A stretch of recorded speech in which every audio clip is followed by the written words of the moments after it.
Good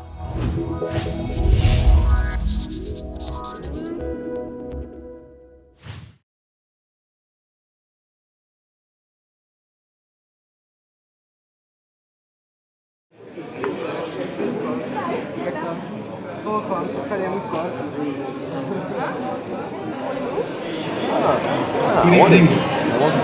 Good evening, ladies and gentlemen. It's a great pleasure to warmly welcome you to this yearly Schuman Lecture. And I'm sure it's going to be a very exciting lecture. And I want to give the floor to Mrs. Mieke Damsma, and she is Alderman of Education of the City of Maastricht. And she will, elder woman, yeah. And she will introduce the honorable guest speaker of tonight to you. And after the lecture there is room for discussion and debate, so keep your questions. And this debate will be moderated by Mr. Martin Paul, and he is the president of our university. Mieke Damsma, the floor is yours.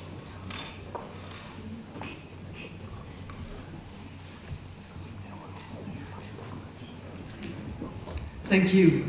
Not only Alderman, but this evening, Deputy Mayor, because the Mayor of Maastricht has a few days of holiday. That's why I'm the one who is standing here today, this evening for you. Ladies and gentlemen, I'm delighted to welcome you to 20th Schuman Lecture.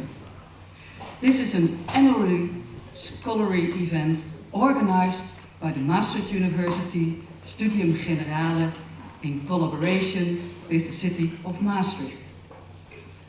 The Schuman Lecture is named after the former French Foreign Minister and Prime Minister Robert Schuman. After the Second World War, he was a strong advocate of reconciliation between France and Germany.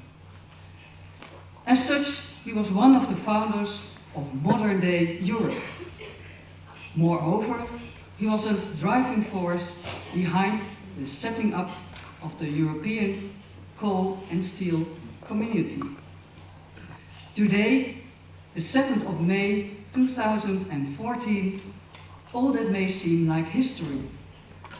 But Robert Schuman's legacy is still very evident in Maastricht, and perhaps now more than ever. Ladies and gentlemen, the subject to our speaker will address today fits in seamlessly with the contemporary developments in the Euro-region Meuse-Rhine. We are discovering more and more frequently in this international region that economic development does not always drive cooperation. Cultural similarities based on historical awareness contribute more to the development of our Euro-region these days. People are the key factor in all this, and people are about more than economic growth and development. Trade and work are important preconditions for the growth of a city and region, but they have their limits too. And now that we have reached our economic limits, our task is to shape the ongoing development of our region through culture. In my opinion, the speaker for the 2014 Schuman Lecture is the right person to hold a mirror up to our society in these times of economic and cultural change. I therefore hope that everyone here tonight listens with an open but critical mind.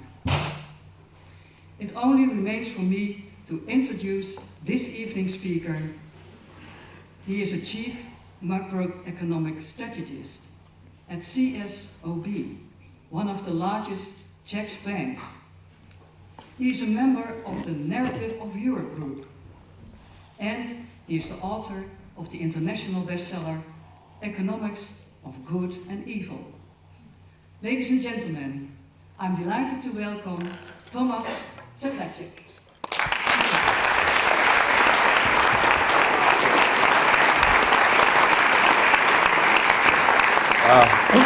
Well, actually, I know. Thank you very much. It's a great pleasure to be here. I have noticed three very strange things since I came here. First of all, it shocked me that some of you have the same shirt until I realized that it is the same shirt of the university. Ah, good. So I got that one. That's the first one. Second, you have very young elders, which came as a second surprise. And thirdly, we've always been tortured by these Maastricht criteria until today, visiting this city for the first time, I discovered that it's actually a very nice town. So those are three new things for me. Let me take about an hour of your time, and I will have a monologue. But I would much rather, of course, if you interrupt me, we will have half an hour for debate later on. But in the meantime, if there is anything that you like to say, with an open mind, then, please say it. This is bullshit, doesn't make any sense. Or if you, I don't know, if an idea comes to your mind, you shouldn't keep it to yourself. Can everybody hear me? Yes. Good. Okay. If going to be a problem, let him know. If it's a problem, let me know.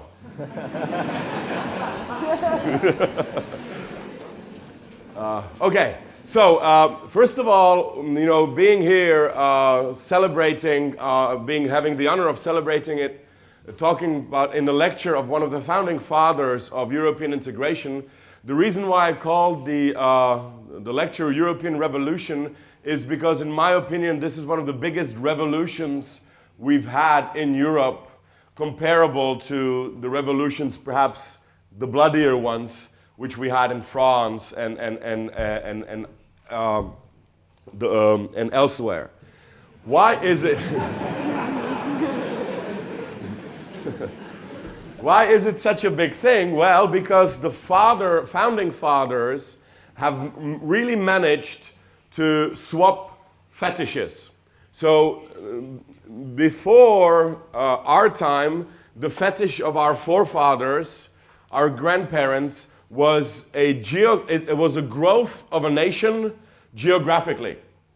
For reasons that today are very difficult to understand, it was something that we fetishized to the point of killing each other over land.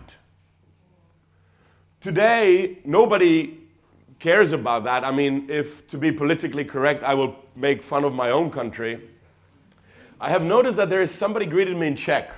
How many Czech people do I have here? One? Oh my God, so I have to be really careful. I have a very active censorship. Or maybe I should do it in Czech. Jo? Tak pár slov česky? Okay. No, so if somebody came to Czech Republic and offered half of Poland to us,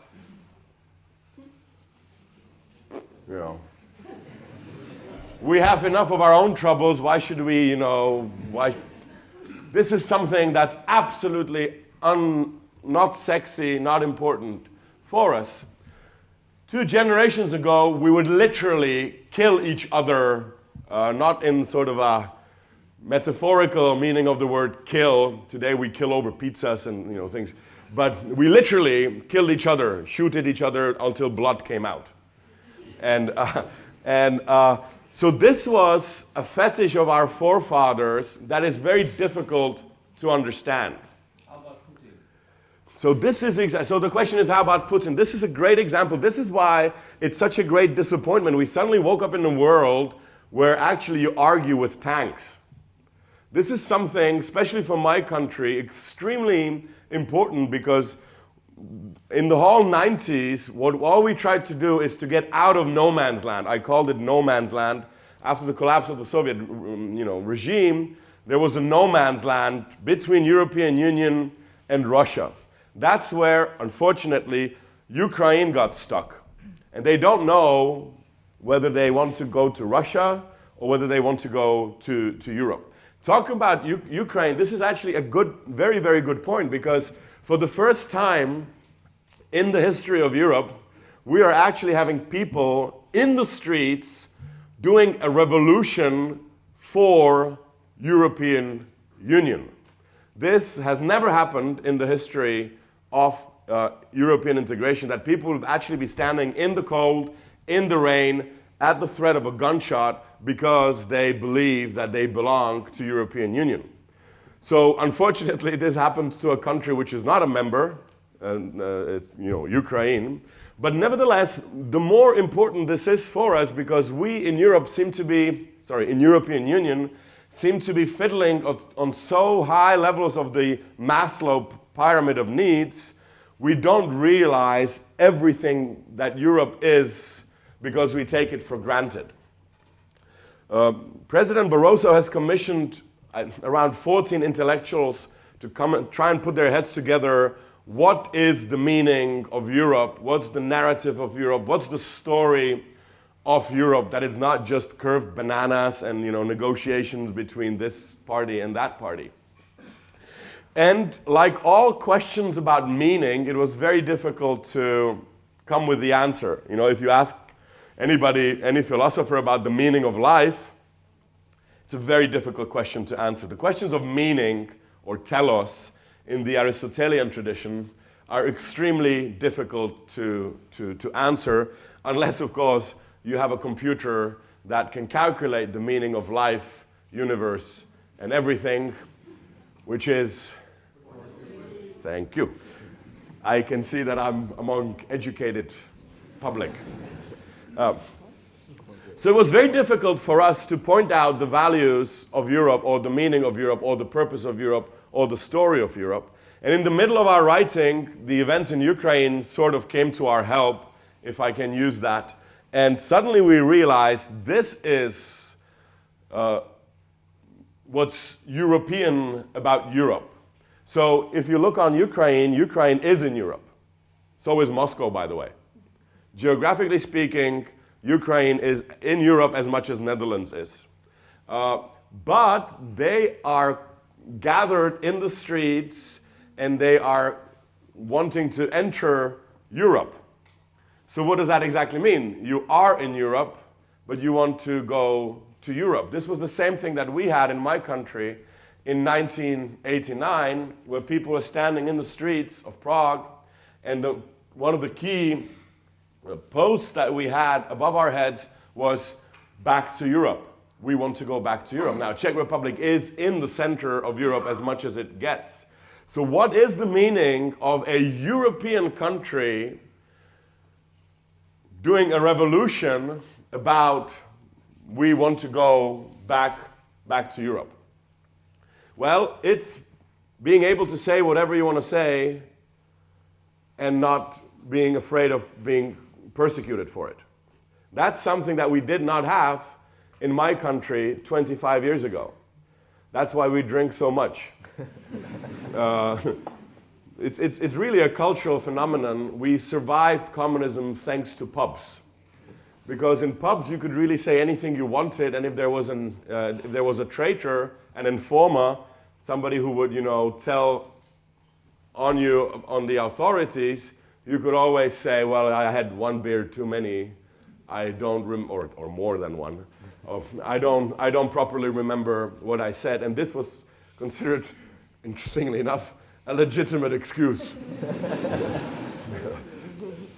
Okay, so that really, in a way, was a huge inspiration for us, because that is the meaning of Europe. We take these things for granted. Walking down home without being afraid of being raped is also something that you can only enjoy in Europe.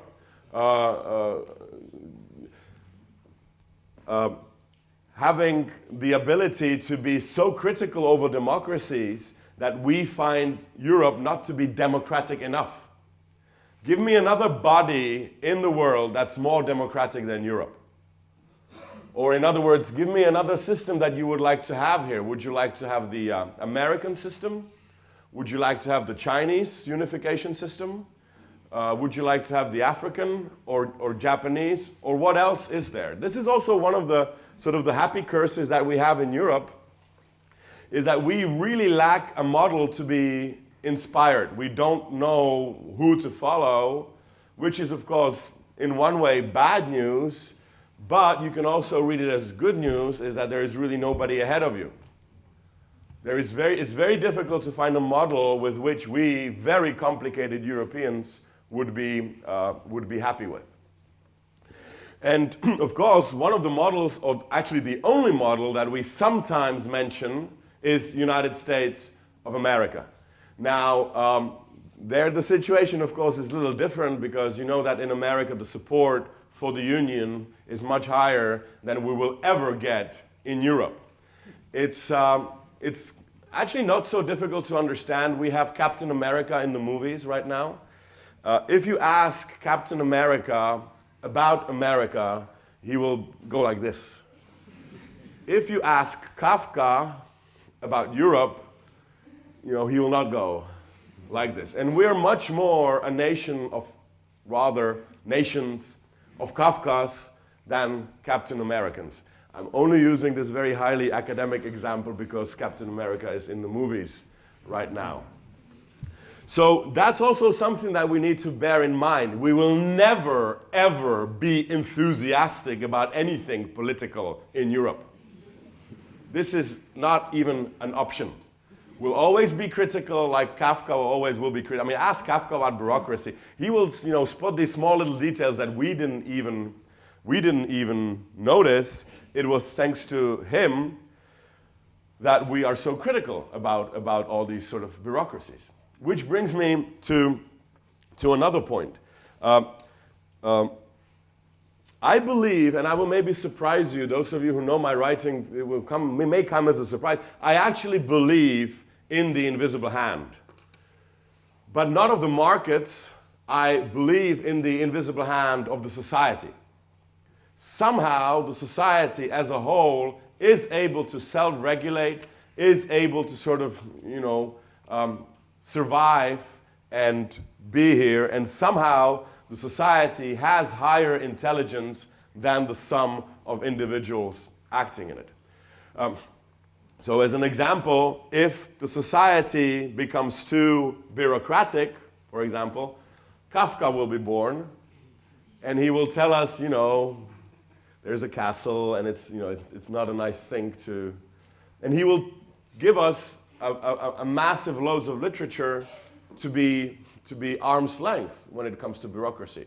When we will become too corporate, hippies will be born.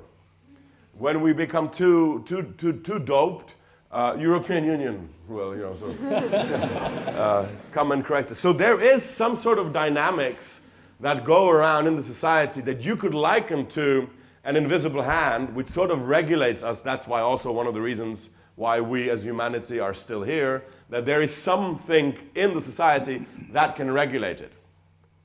How it happened that this self-regulation that belongs to the whole society was privatized by markets only is a big question. I think that would make a fine bachelor or maybe even master thesis, is this question: why don't we talk about the invisible hand of artists? Or the invisible hand of cheesemakers, or the invisible hand of education. What regulates education? It's definitely not the markets, but it still somehow functions. So there must be some regulatory hand there, but nobody's given it a name. Which brings me to my another topic, is exactly that we have this tendency in our age to fetishize economic. Which brings me back to the introduction of my talk today. The genius of the founding fathers of European integration was exactly that they managed to swap the fetish of national growth geographically for a fetish of national growth economically. Because one way to look at GDP is today considered to be a very exact statistic. It's considered to be what they call a hard statistic, and most laughably, it's considered to be a fact.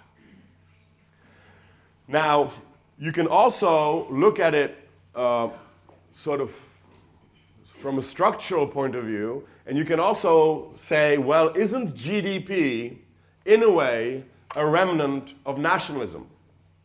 Because we measure our success in national terms.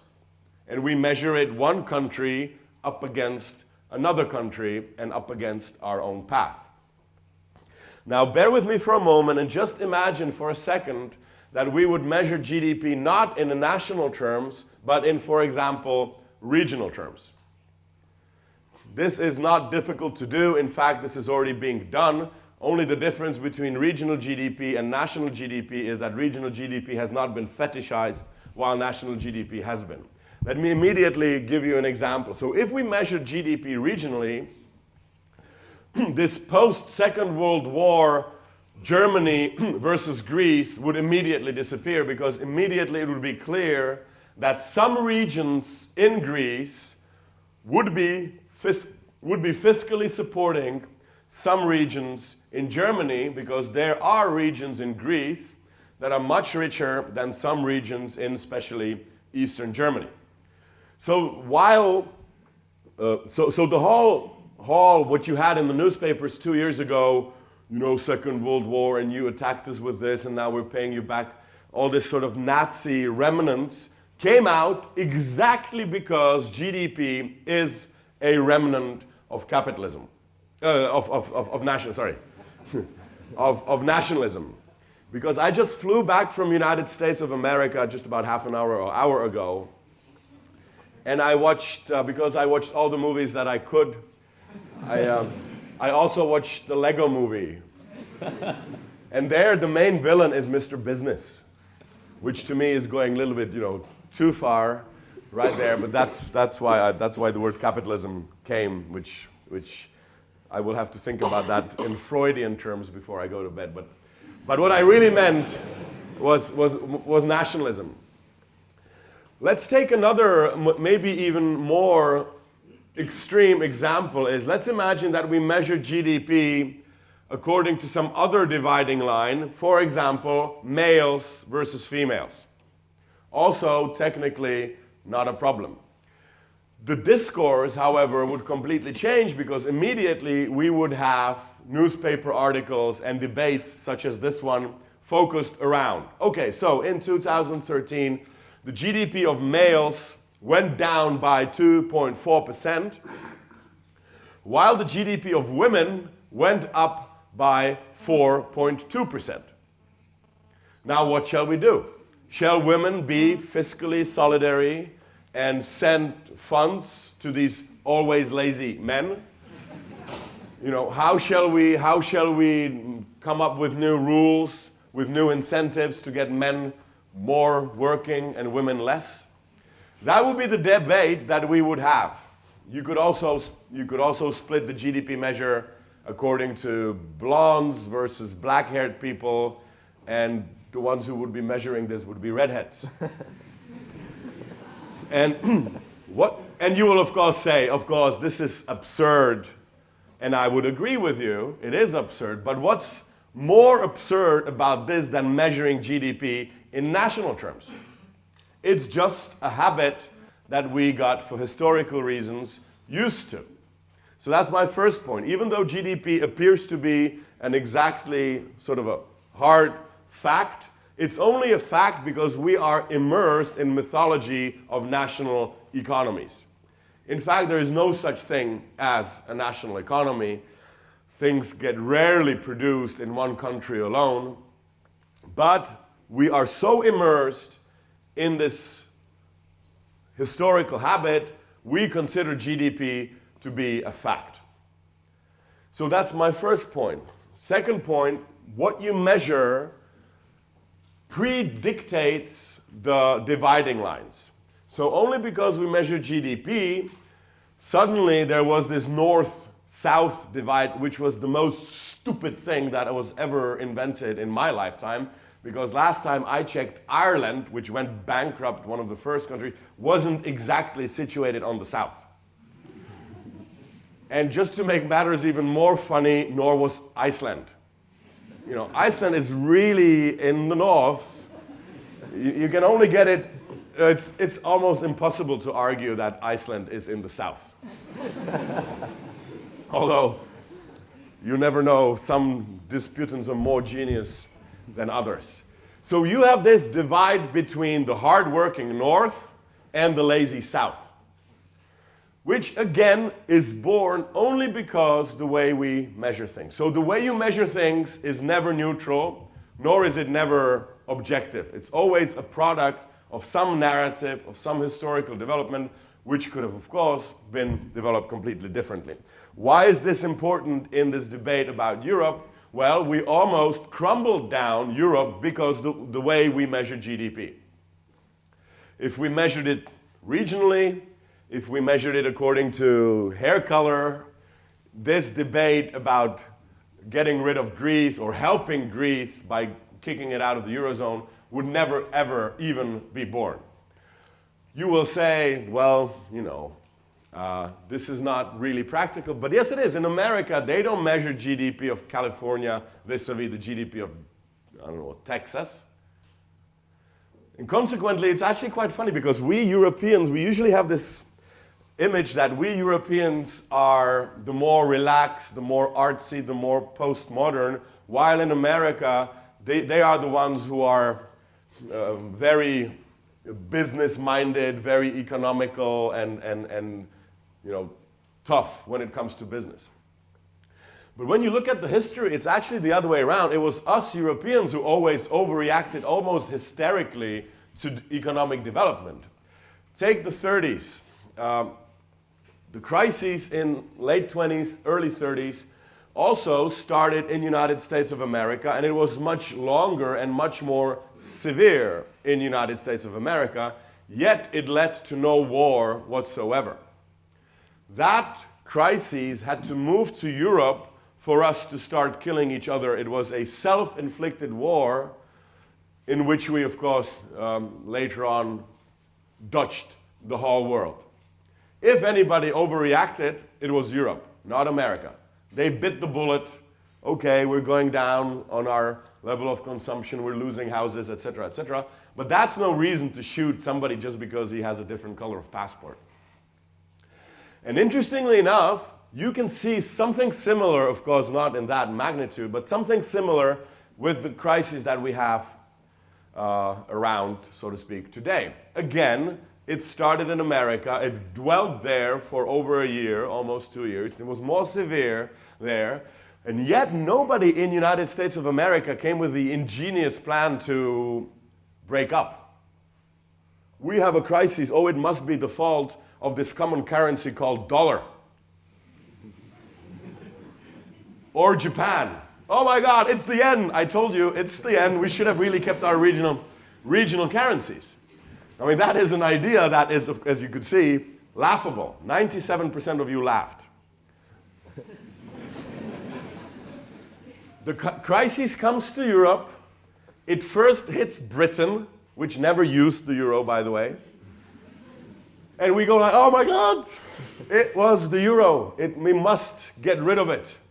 And nobody came up with this idea when California was going in a sort of a quasi-bankrupt situation similar to what we had in some European countries. When California was in this situation, nobody came up with a beautiful solution of, oh, let's help California by kicking her out of the dollar zone. That was another idea that nobody actually had, while we Europeans absolutely did. Of course, I understand euro is a new currency. We tend to blame everything on it. But my point is that we Europeans have a tendency to overreact to the economic development, interestingly, much more, I would argue, than America. While we are on the topic of GDP, let me give one last example of this, and then let's move to other topics as well. GDP, so you are students, no, but it will work here also. Think of personal GDP. Personal GDP is your income. How many of you know whether in the year 2013 your personal GDP went up or down? How many of you know? Okay, so that's about maybe fifth. How many of you know exactly by what percentage? Like, I don't know, 2.4. Does anybody know? You don't have to say whether it went up or down. but does anybody know how your personal GDP behaved last year? And I want this to be precise to the 1 decimal point of a percentage point. Anybody? One person. I've asked this question, I would say 20 times, usually to accountants and McKinsey people and Deloitte people and people who actually do accounting. There's never been a single person who knows whether his or her GDP went up by what percentage exactly. Some of them have a rough idea. Mine went up by 10%. I said, no, I don't want by roughly. I want exactly. Nobody, not a single person knows. Is that a very difficult thing to know? Well, no. You just call your tax accountant, assuming that your level of income is reflected by your tax returns. And you basically call him or her, or you look into your tax papers and you take the two numbers and you divide them by each other. I mean, this is not very much of a rocket science. And you will know my income went up by, 1.8%. Less than inflation. Okay. Now, again, what's my point? Why don't we know about our personal income? It's a much more important thing to you than some abstract GDP of Netherlands, which has almost no relevance whatsoever on your personal life. We don't know not because it's difficult to know, but because we don't care. It's really easy to find out. It would take you 5 minutes, maybe 15. The division, But otherwise, it's really, we don't know because we don't care.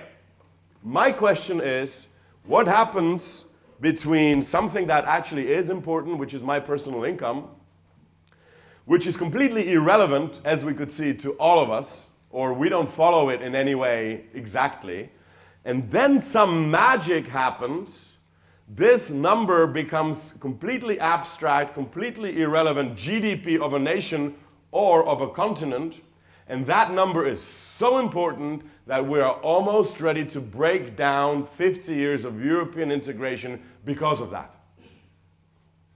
If that's not religion, then tell me what it is. It appears like, economics, most of you are economists, so, we don't like to be called religious people. But, you can't help yourself finding these tendencies over things that we fetishize for reasons unknown. So, okay, enough about GDP. Now, the genius of the founding fathers of the European integration was that they had a goal, and that goal had a means towards that goal. The goal was peace, and the means towards that goal was trade. Trade was what philosophers call a vanishing mediator. It's just there so it gets you somewhere. The purpose of that is only because of the goal. So, you've studied this 10,000 times. The founding idea of European Union is, make trade, not war. Now, when you actually look at it, if you actually take 2 steps back, we have peace. That is indisputable. And peace is a stationary quality. You either have it or you don't have it, unless, you're talking in some sort of a Buddhist way of, inner peace. That you can, I think, also maximize. But I'm talking about this peace where blood comes out of the body. You either have it or you don't have it. We have peace. So that goal is ticked off, no problem, mission accomplished.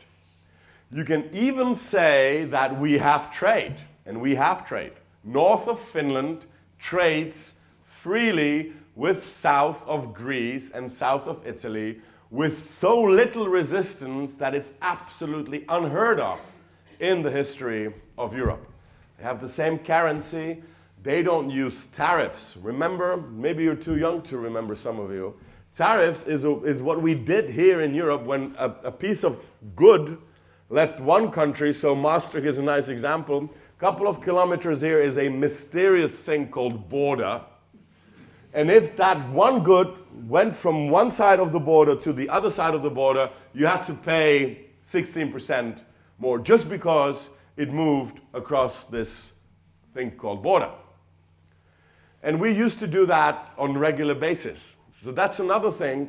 We have peace and we have trade. Absolutely, we have trade. Now, the problem is that peace, as I said, well, problem. Yeah, in a way, it's a problem.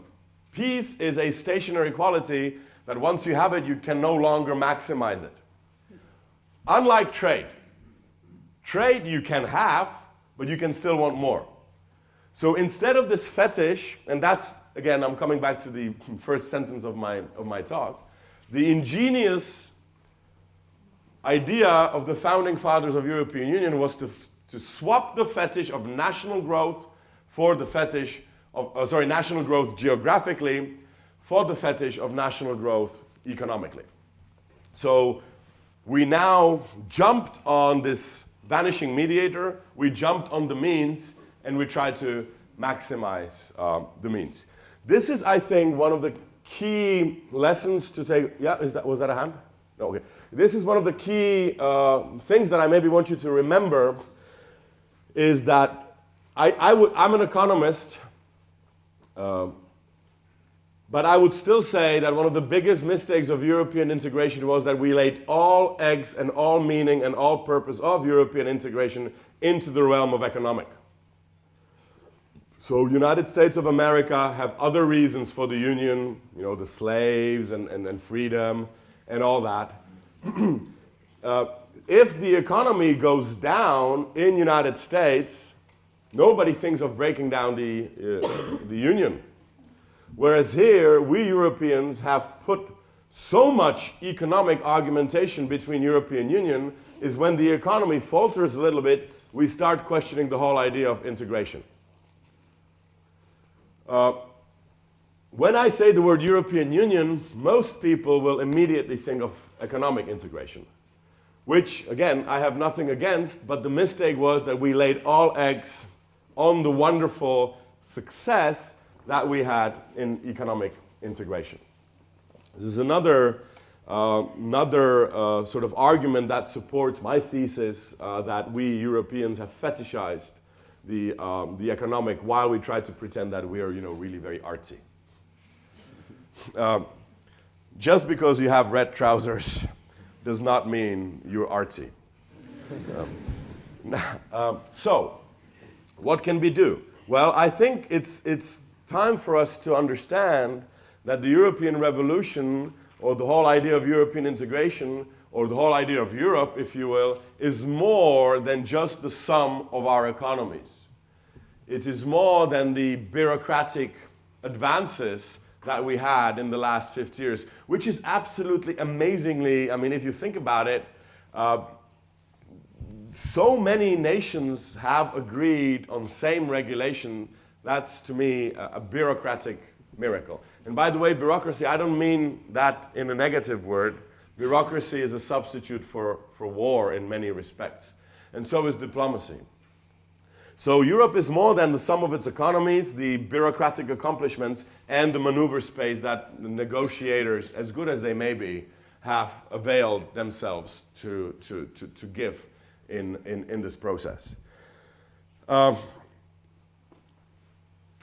What then shall be the future of Europe? Well, look how, for the first time, and I will end here, I think I have wasted my hour. Oh no, I still have 20 more minutes. Okay. I'm faster than I think. What has happened during this crisis? Well, this is for the first time in the history of Europe that we actually didn't attack each other for it. If Greece or the Greek bankruptcy would happen 3 generations ago, the only thing we, even us very intelligent, blah, blah, all that, artsy Dutch people, would be debating is how should we most effectively attack Greece? Because that's what we always did. There is a country, especially neighboring countries. I mean, Greece is, but you, historically, oh, this is going to be a little bit. Which country do you make jokes about? Of course, Belgium, right. It's always the neighboring country. In America, they make fun of the neighboring states, which is also funny. So, usually in Europe, in the history of Europe, we hated our neighbors. And we wanted and we wished ill for them. And when that nation went down on its knees, economically exhausted in a bankruptcy-like situation, we immediately finished it off. And that's, in fact, what we would have done with Greece or with any other country. I mean, just imagine, I'm going to be a little bit politically incorrect. Just imagine the joy of English people if they would read the news that Ireland is going bankrupt. Or just imagine the joy of Slovaks when they learn that Hungary is bankrupt, etc., etc., etc. This time, that's exactly what we didn't do. This crisis is the first crisis that brought us closer together. We tried to help each other, which still counts, even if that help isn't very helpful. You know, this is the saying that I say to a very clumsy friend of mine: stop trying to help me and help me. So that's what we did. We tried to help Greece. Maybe we didn't, but we tried. And we sincerely, honestly tried to help Greece. And we all wished that Greece would actually start doing better.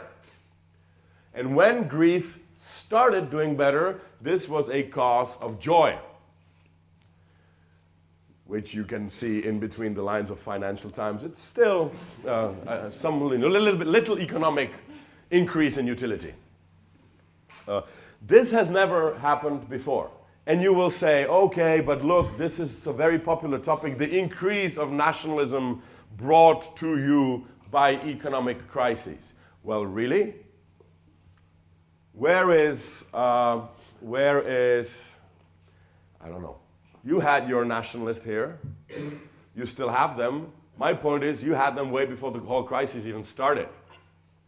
We in Czech Republic had a nationalist party that was extremely xenophobic, openly anti-Jews, anti-Roma, anti-whatever, anybody who was a little different.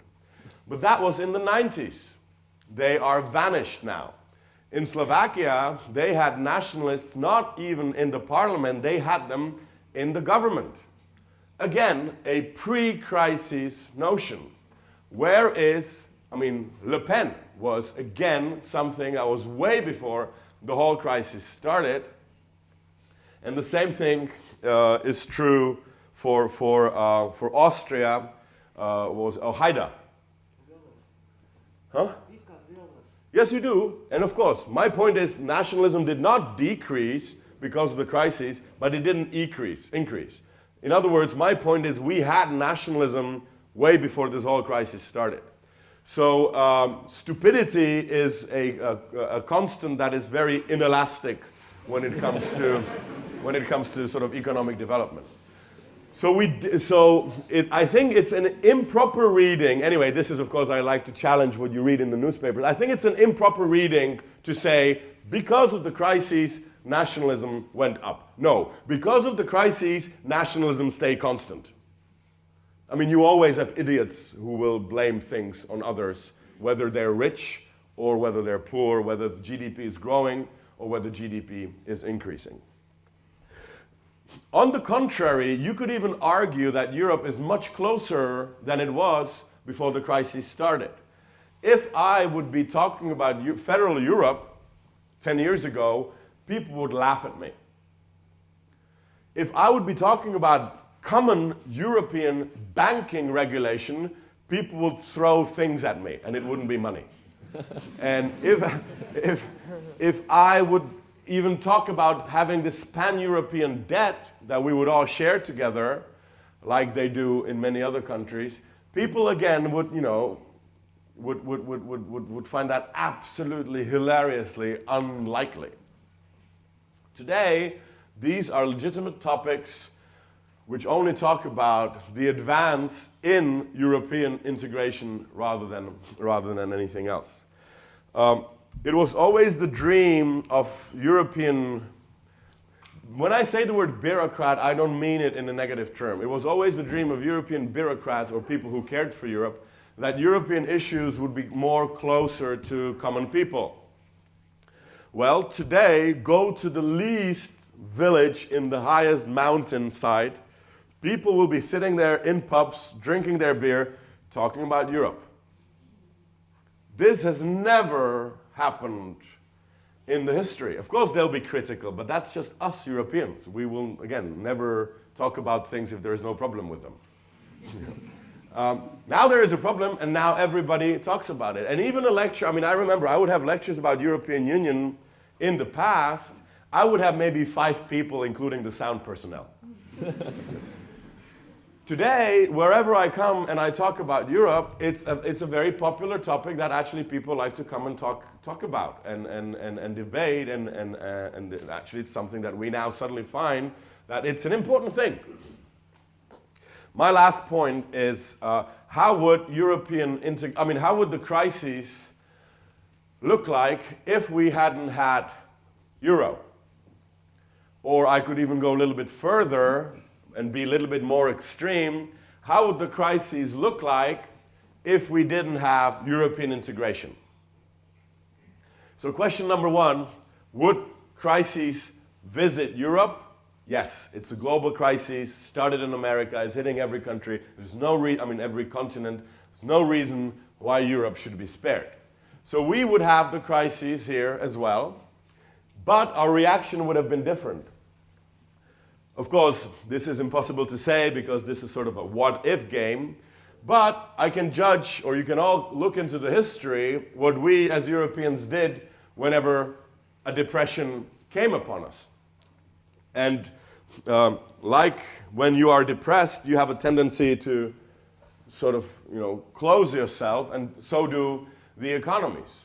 So in the past, whenever a crisis came, you would limit your imports, you would raise tariffs, again, this word that we were happy to forget, luckily. We would have administrative barriers trying to block the import of goods from other countries.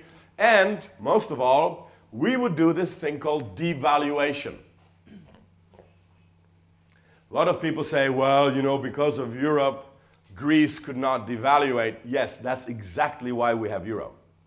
Because we have learned from our history that devaluation is a road to hell. Because in English, you know that devaluation is called beggar thy neighbor policy.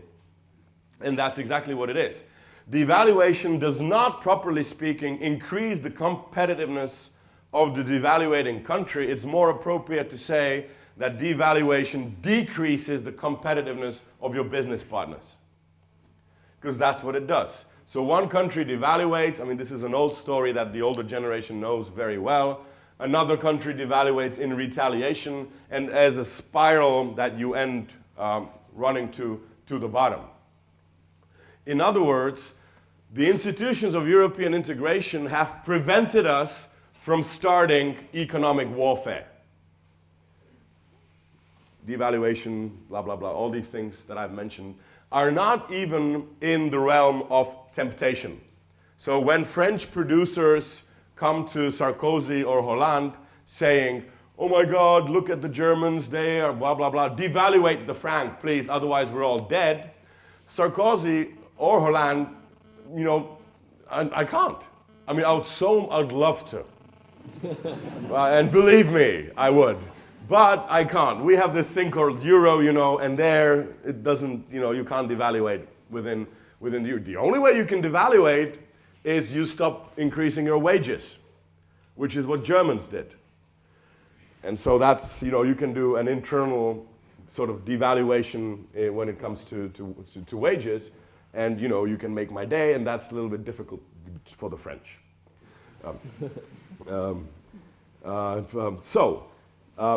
Because we couldn't be even tempted by starting economic warfare, this is also something we have seen cases in history where economic warfare then led to the real bloody warfare where, again, blood came out of human bodies.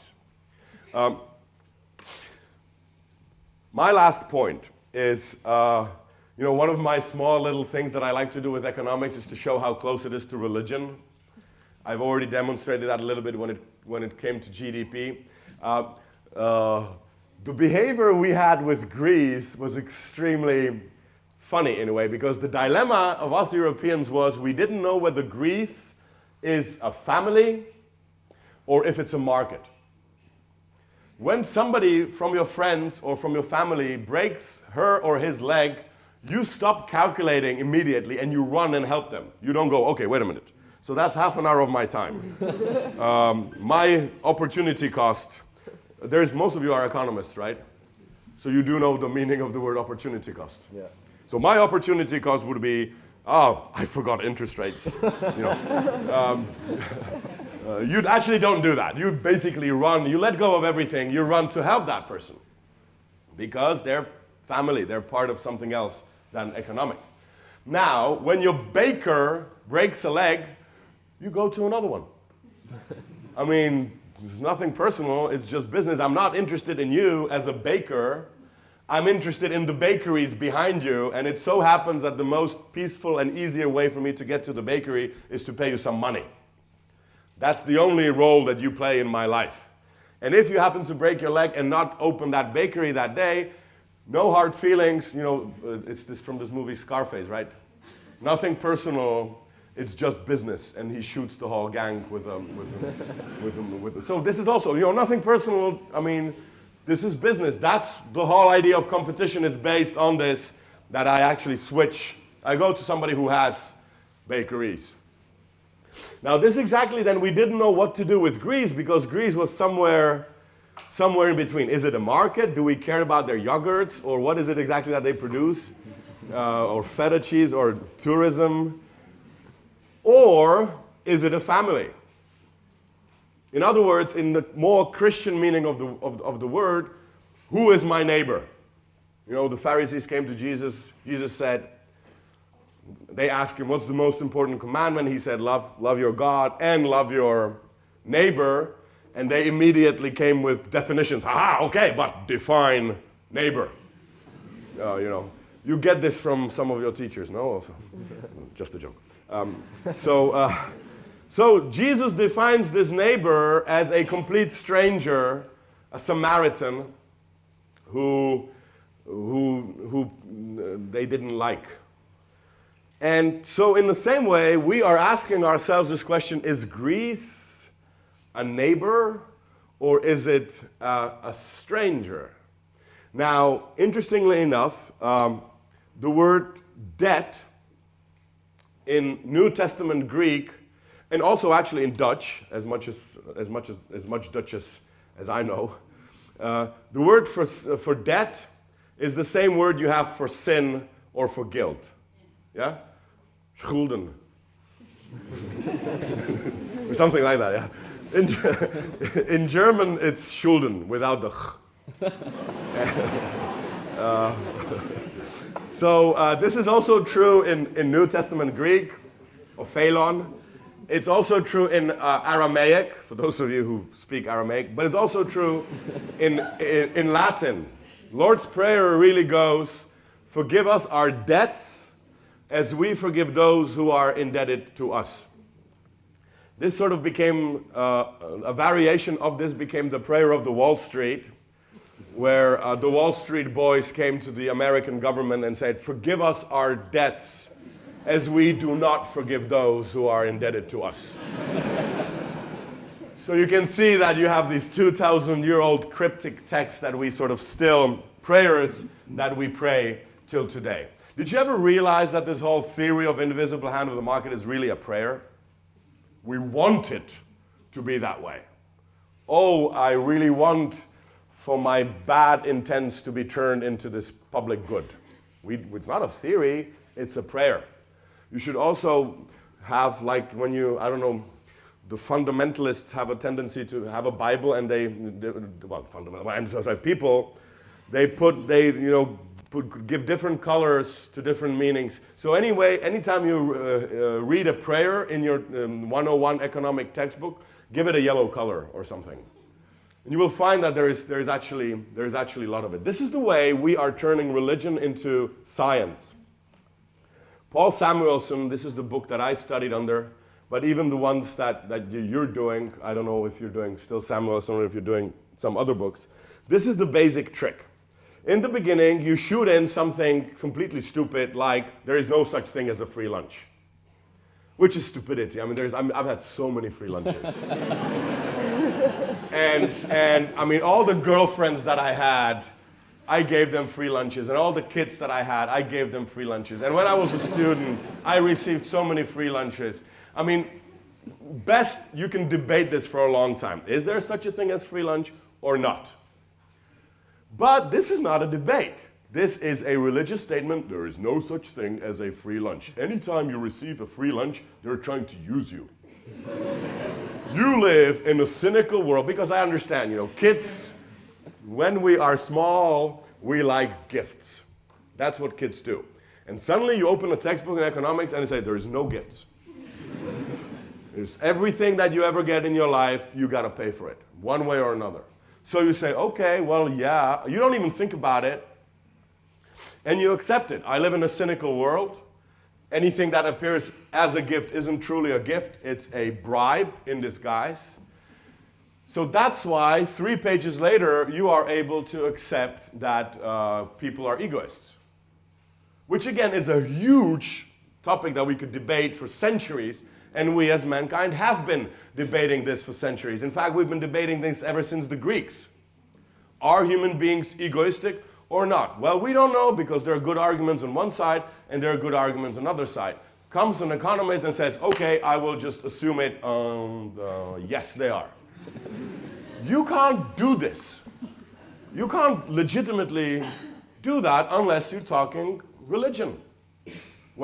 So Paul Samuelson, the author of economics, in the beginning, in the introduction, says, in this book, I want to make you think like an economist. So immediately you have to say, okay, fine, which one? Are you talking about Smith? Are you talking about Keynes? Are you talking about Hayek? Are you talking about Marx? Or was Marx not an economist? Well, or are you talking about Veblen? Or which one? And they say, well, this is what they would all agree on. That one thing that if you put Marx and Keynes and Smith and Hayek and Schumpeter into one room, one thing they wouldn't agree on is our introductory textbooks. This is not a common sort of, okay, this is the common wisdom in economics. No. So maybe he should have been more honest, and he should have said, I want you to think like I, Paul Samuelson, think. Because that would be an honest statement. And maybe one more correction, if I may. The word think there, I would think it would be better if I want you to believe, like I believe. I believe there is no such thing as a free lunch. I believe human beings are egoistic. I believe human beings are rational. I believe you can approximate human behavior by very simple mathematics. I believe that economics is much more like physics rather than humanities. And I believe that human beings can order their preferences, which is just a clever way of saying that people know what they want, which is...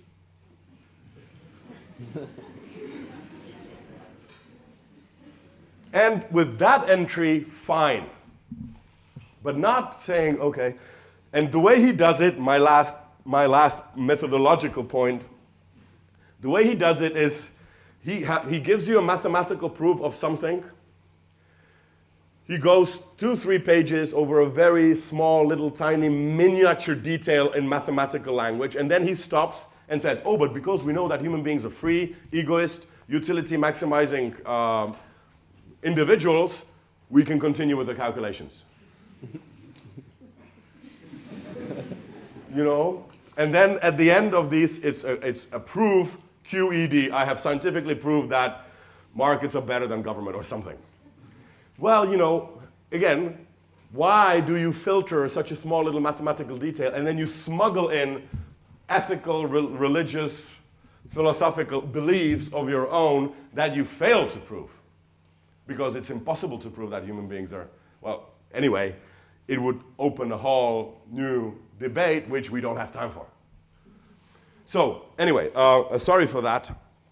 But I'm only doing this because I had a little bit more time than I'm done. Good. All right, so let's do a debate.